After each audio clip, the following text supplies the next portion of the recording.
नमस्कार मेरे प्रिय स्टूडेंट, मैं सूरज सिंह।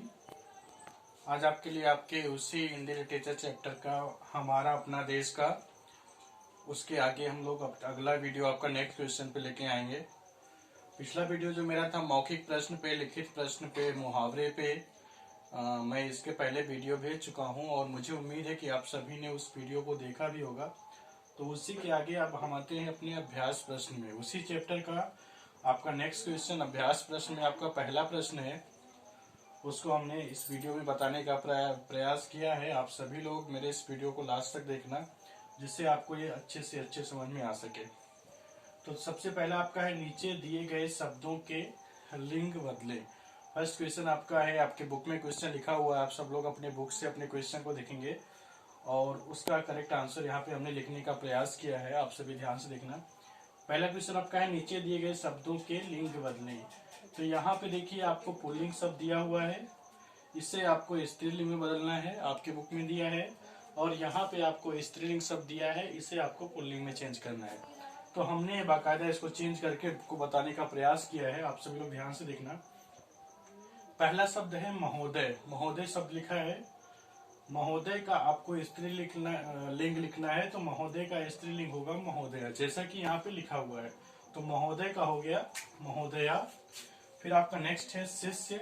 शिष्य का आपका स्त्रीलिंग शब्द होगा शिष्या, आपको इस पे आ की मात्रा लगा देना है। तो महोदय का हो गया महोदया, शिष्य का हो गया शिष्या।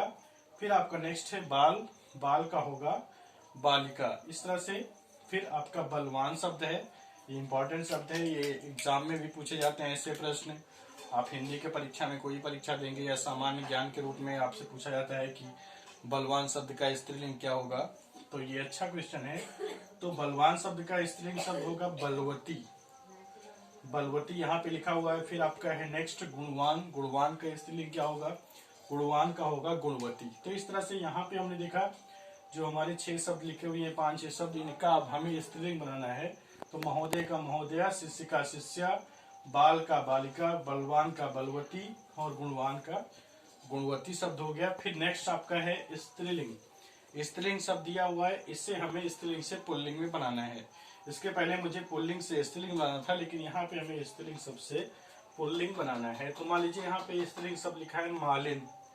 मालिन का हमें पुल्लिंग शब्द बनाना है, तो मालिन का पुल्लिंग शब्द बनेगा माली।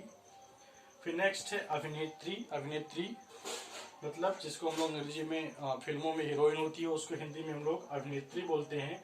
तो उसका हिंदी उसका पुल्लिंग शब्द होगा अभिनेता। अभिनेता अभिनेत्री दोनों शब्द इंपॉर्टेंट हैं, ये आपके नॉलेज के लिए। तो अभिनेत्री को का पुल्लिंग शब्द होगा अभिनेता।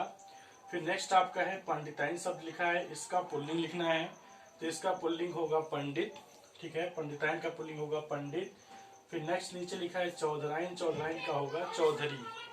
फिर है गाय। गाय शब्द का होगा पुल्लिंग बैल। तो इस तरह से यहाँ पे हमें कुछ इंपॉर्टेंट शब्द थे जिनका हमने लिंग क्रमशः चेंज करके स्त्रीलिंग से पुल्लिंग में, पुल्लिंग से स्त्रीलिंग में, इस तरह से चेंज करके हमने इसमें बताने का प्रयास किया है। मुझे उम्मीद है कि आप सभी को ये समझ में आ गया होगा। फिर इसके बाद आपका नेक्स्ट क्वेश्चन आता है क्वेश्चन नंबर 2। आप लोग अपने बुक में देखना, इसमें आपको लिंग चेंज के बारे में बताया गया। उसमें आपसे पूछा गया है विपरीतार्थक शब्द। तो क्वेश्चन आपका है, नीचे दिए गए शब्दों के विपरीतार्थक शब्द लिखिए। यहाँ पे क्वेश्चन लिखा है, इसका आपको अपोजिट वर्ड लिखना है, जिसको अंग्रेजी में हम अपोजिट बोलते हैं या विलोम कह सकते हैं, उसी को हम लोग विपरीतार्थक बोलते हैं। विपरीत मतलब एक दूसरे का उल्टा, अर्थक मतलब अर्थ बताने वाला, यानी ऐसा शब्द जो एक दूसरे के विपरीत अर्थ को बताता है, उसे हम लोग विपरीतार्थक शब्द कहते हैं। तो यहाँ पे शब्द दिया हुआ है, उसका अपोजिट वर्ड यहाँ पे लिखा हुआ है, आप सभी लोग ध्यान से देखना। पहला शब्द है उपयोगी। उपयोगी का अपोजिट वर्ड होगा अनुपयोगी। फिर नेक्स्ट है आपका अधीन। अधीन का अपोजिट वर्ड होगा स्वाधीन।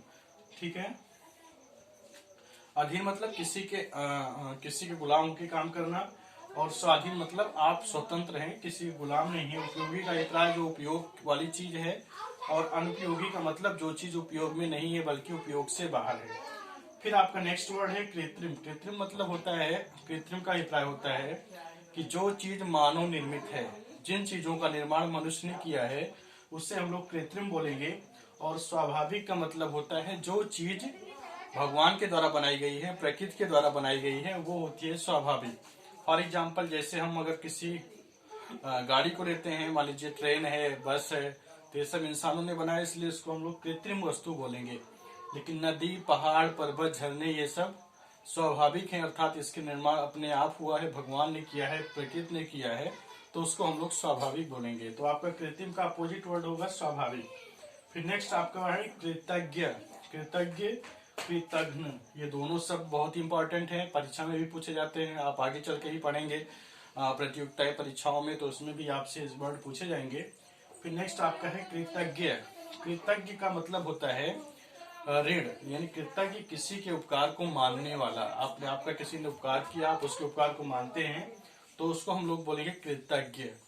और कृतघ्न इसका अपोजिट वर्ड होता है, इसका मतलब उपकार को ना मानने वाला।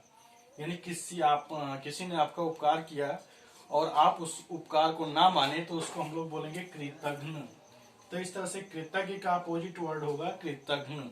ठीक है, कृत्रिम का स्वाभाविक, कृतज्ञ का कृतघ्न, अधीन का स्वाधीन, उपयोगी का अनुपयोगी। फिर इसके नेक्स्ट वर्ड है मौखिक। मौखिक का मतलब जो चीजें हम मुंह से बोलते हैं उसको मौखिक बोलते हैं, और लिखित का अभिप्राय होता है जो चीज हम लिख के बताते हैं वो लिखित होता है। तो मौखिक का अपोजिट वर्ड हो गया लिखित। फिर आपका नेक्स्ट है वरदान। वरदान मतलब किसी को वर देना, ठीक है, वरदान देना, और इसका अपोजिट वर्ड होगा अभिशाप। फिर नेक्स्ट है आपका सदाचार। सदाचार का अपोजिट वर्ड होगा दुराचार। फिर गुण। गुण का अपोजिट वर्ड होगा अवगुण। फिर सपूत। सपूत का अपोजिट वर्ड होगा कपूत। तो इस तरह से यहाँ पे हमको दो टाइप के क्वेश्चन प्राप्त हुए। पहला क्वेश्चन आपका था लिंग परिवर्तन के आधार पे, और दूसरा क्वेश्चन आपका था विपरीत अर्थक यानी विलोम शब्दों के आधार पे। तो आज का जो मेरा वीडियो था मुख्य रूप से इन्हीं दो क्वेश्चन पर था। ये दोनों क्वेश्चन मुझे उम्मीद है कि आप सभी को समझ में आ गया होगा। अगर समझ में आया, सभी को मेरा वीडियो अच्छा लगा, तो प्लीज मेरे इस वीडियो को ज्यादा से ज्यादा लोगों तक फैलाएं, शेयर करें, सब्सक्राइब करें, लाइक करें, जिससे मैं आपके लिए और अच्छा से अच्छा वीडियो ला सकूं और अपने इस हिंदी भाषा के ज्ञान को देश के कोने कोने में पहुंचा सकूं। बस आज का मेरा वीडियो यहाँ तक था। धन्यवाद।